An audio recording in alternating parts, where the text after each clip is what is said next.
Saya agak campur bahasa Surabaya.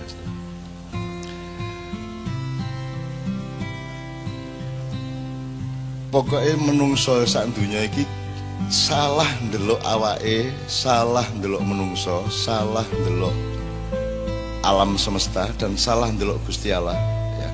Itu sejak abad 14. Dan sekarang puncak kesalahan itu. Wis to kon gaya apa ae mesti bubrah saiki. Wis to. Gak usah ngomong NKRI harga mati wis kan organe saiki. Karena sejak angka 1 dia sudah salah. Lorone mesti meleset, telune mesti meleset. Kesalahannya itu apa? Misalnya karena institusionalisasi, kemudian ada penggolongan, ada dikotomi, ada madhab dan seterusnya. Tiba-tiba kita mengatakan, kita berpikir bahwa Islam itu sebuah pilihan, ada pilihan yang lain. Kalau kita perdalam lagi, tauhid itu dianggap pilihan. Itu berarti ada pilihan yang lain. Hidup ini tidak ada pilihan lain kecuali tauhid. Kon kakek melayu nang ndi kon? Tidak ada pilihan. Meskipun kamu tidak mau tauhid, kamu tidak bisa tidak tauhid. Gitu loh. Masalahnya gegermu ndek kene ta ndek kuno ngono tok. Kon ngadep perintah ngadep runo, tapi kon mesti katut. Nah, itu nanti berakibat pada cara berpikir, berakibat pada metodologi ilmu, berakibat pada tata akademik, berakibat pada tata kelola, berakibat pada pembangunan, berakibat pada parpol-parpol, berakibat pada orientasi pembangunan dan seterusnya. Gampangan ini, aku tak gampang-gampang tuh aja angel ancane sudah sekian ratus generasi kita salah. Jadi misalnya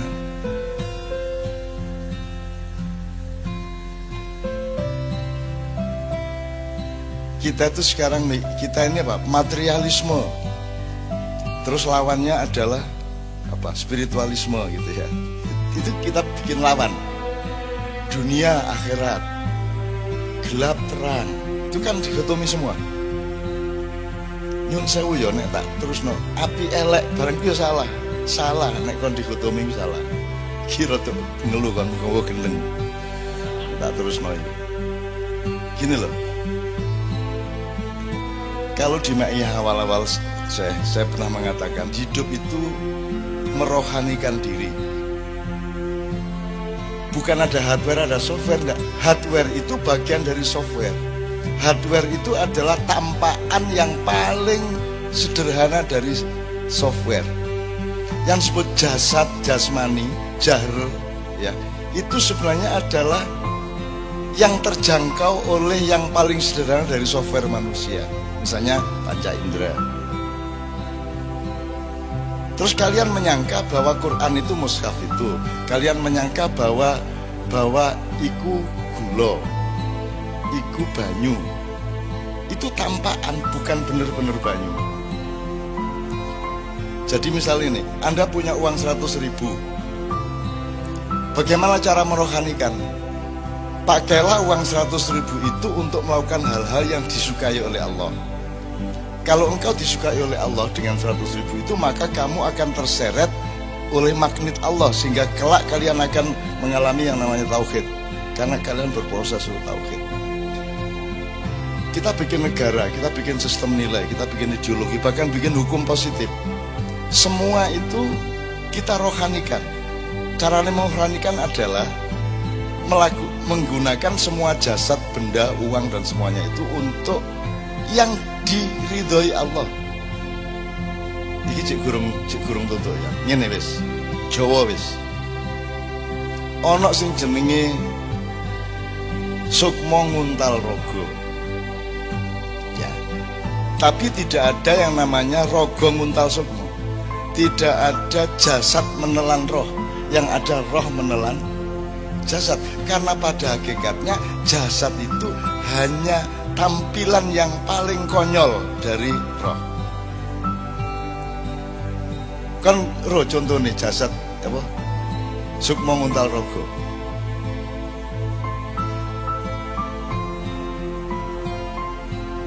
Terus contohnya Nyai Roro Kidul wis menawa wis. Nyai Roro Kidul ku saudara kembar, ku adikne Kyai Sapu Jagat. Jadi sing mbak ono 5, dulur 5, 1 Kyai Sapu Jagat. Terus Nawang Wulan Nawangsih arek loro iku Kanjeng Ratu Kidul, sijine Nyi Roro Kidul, terus ono 3 meneh. Itu hidup, itu mereka dulu yang mengasuh Yesus. Angel meneh. Angel. Tegendeng arek-arek Yesus kita. Artinya yang namanya Sukmo Nguntal Rogo itu adalah Anda meroh, Anda menjadi roh dengan raga Anda, ngerti ora? Wis ngene wis. Berat jenis itu apa? Berat jenis itu kan apa Mas? Satuan.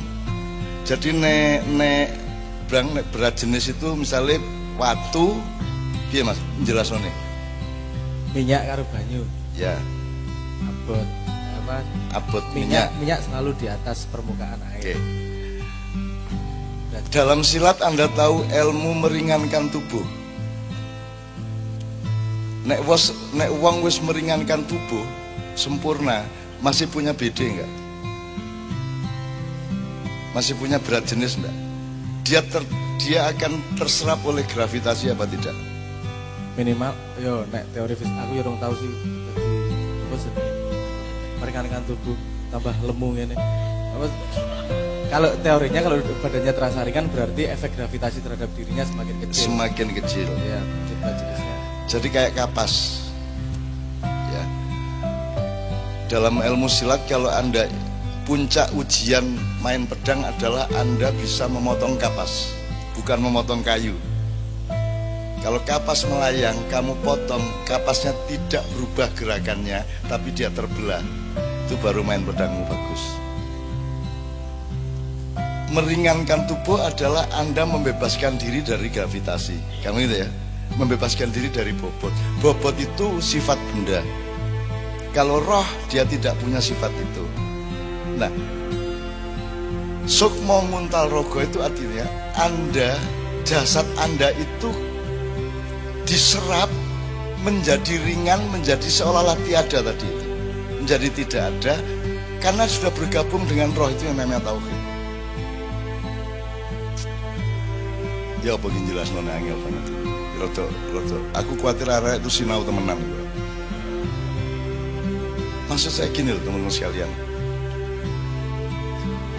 Kita ini keliru. Ngelihat hidup ini kita ini keliru. Sejak abad 14 ada masa pencerahan, terus kita disuruh ngelihat hidup kayak sekarang ini. Terus mari ngono sampai ke tingkat ada Islam radikal, ada Islam liberal. Itu semua omong kosong. Itu semua memecah yang namanya tauhid. Teman sekalian. Jadi Ibnu Arabi atau siapapun sufi-sufi, Syekh Siti Jenar atau siapapun, itu bukan soal ilmu. Ilmu itu kan jarak. Itu soal bahwa Anda bergabung dengan Allah di roh Anda. Anda tidak bisa bergabung hanya mengandalkan jasad Anda. Anda harus meruh. Anda harus, kalau lagu ada yang megat roh.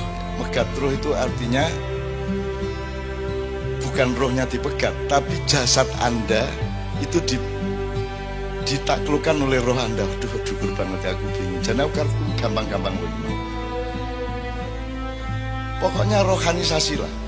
Rohanisasi, hidup itu rohanisasi.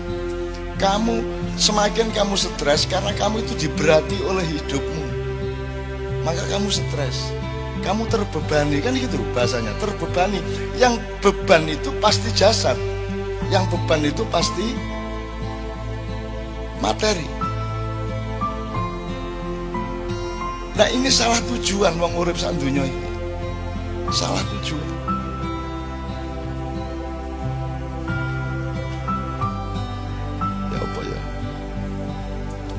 Kate tak terus no, tapi tambah ngowoh minarare.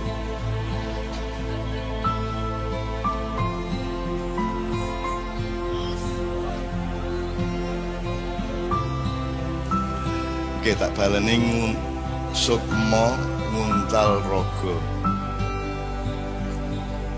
Ya. Sukma nguntal rogo itu artinya di maiyah ini teman sekalian, Anda menjadi lebih berat apa lebih ringan? Karena Anda sedang mengalami sukma nguntal rogo pada tahap-tahap yang terus berkembang. Iki ojo serem-serem, jangan bicara institusi atau lembaga kebatinan. Iki loh, bebaskan dulu dirimu dari semua itu. Nggak ada NU, nggak ada Muhammadiyah, bahkan nggak ada Islam dalam tanda petik. Islam itu sebenarnya inisial, partisi, nek di hadis itu partisi, ceprom gitu ya. Supaya kita bisa bikin apa jenenge? Apa yang berang jenenge, Bro? Komen lain ya. Tapi jangan menyembah cepromnya itu. Itu kan cuma jalanmu untuk mengenali. Nah, bener gak, Pak? Bener, ini zaman dosir ana sing ngalami iki. Ini zaman Windows kabeh bisa. Oh iya. Bisa Windows kabeh ya. Ya tapi kan tetap ada anu Bang, ada partisi E, D, C kan gitu. Nah, dalam waktu DOS dulu disebut ceprom. Jadi dulu Windows itu kalau booting itu nanti DOS dulu, baru ada ceprom slash ya .2 slash, terus Anda ketik Windows baru keluar Windows-nya kan itu waktu dulu ketika masih pakai DOS. Maksud saya Islam itu ya cuman C-nya tadi itu. Terus saiki C-nya iki dadekno agama. Padahal hakikat agama tidak Islam tapi tauhid. Lho ngerti gak? Jadi yang penting dirimu itu mentauhid, dirimu itu menyatu. Kamu jangan menjasad terus. Muga-muga ini kok cokol dhewe ya Rek ya. Karena ini yang membuat kalian berat. Ini yang membuat Indonesia itu coba tujuannya materialisme, merasa ketinggalan dari Korea, dari Jepang, dari Amerika tentu. Tujuannya itu betul-betul berhala materialisme di Indonesia ini. Dan kerjaannya tiap hari sambat soal materi. Ya rakyatnya, ya pemerintah, sampai uang haji loh katanya gawe infrastruktur. Saking melarate. Jadi kene iki wis nyembah materi ini gak gelem disembah. Akhirnya utang-utang nang Cina nang sendi kan gitu. Orang yang paling celaka adalah penyembah berhala yang berhalanya ndak mau disembah. Siapa ya? Nah itu Indonesia. Sampai utang berhala lah wis Mas. Gitu loh Mas. Nah berhala itu lambang itu berhala itu ketika Tuhan diwujudkan secara jasad. Kan gitu kan? Kira-kira gitu ya. Padahal Tuhan tuh kutub lain dari jasad. Ya tajesid ya. Dan di dunia ini orang menyembah yang dia sebut Tuhan itu bisa digambar coba. Bisa digambar, bisa dipatung, bisa dunia itu deh. Terus berharap apa sama manusia yang salah ilmu, salah pandangan, salah. Tidak bisa berharap apa-apa. Jadi kamu wa ila rabbika farghab.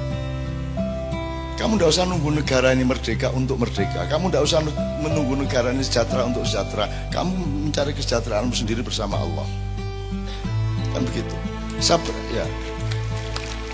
Sabrang nanti saya minta menjelaskan gini. Ada kritik kepada saya dan Ma'iyah sangat bagus. Ada orang yang tidak mau ikut Ma'iyah dengan alasan seperti ini. Sebelum Cak Fuad. Kalau Ma'iyah itu grup kelompok Thariqat saya ikut, jelas kalau Thariqat. Tapi bukan. Oke, kalau bukan Thariqat, Ma'iyah itu kalau dia itu gerakan sosial saya ikut. Tapi bukan gerakan sosial. Tidak ada panduan, tidak ada agenda, tidak ada tujuan, tidak ada target politik, gitu. Bukan gerakan apa-apa. Maka dia tidak menemukan ada apa. Kenapa ikut Ma'iyah? Wong duduk gerakan sosial juga bukan Thariqat. Kalau Thariqat kan gerakan batin. Kalau gerakan sosial maksudnya gerakan fisik, teknis, kenegaraan dan seterusnya. Maka dia tidak ikut Ma'iyah gitu. Nah, Sabrang terus menjawab. Tolong Bang dikit. Soalnya gue biar jawab soalnya. supaya Anda tidak dikotomis ya dunia akhirat tadi. Sekarang ini akhirat rek. Saiki iki wis akhirat. Cuma pada tahap dunia, ngerti gak? Gitu gak? Saiki iki fayakun sedang terjadi. Mungkin awal dari ya, durung sampai kaf, durung sampai wawu, durung sampai nun. Ngerti gak? Iso. Kalau Anda rohania, Anda bisa membayangkan ini.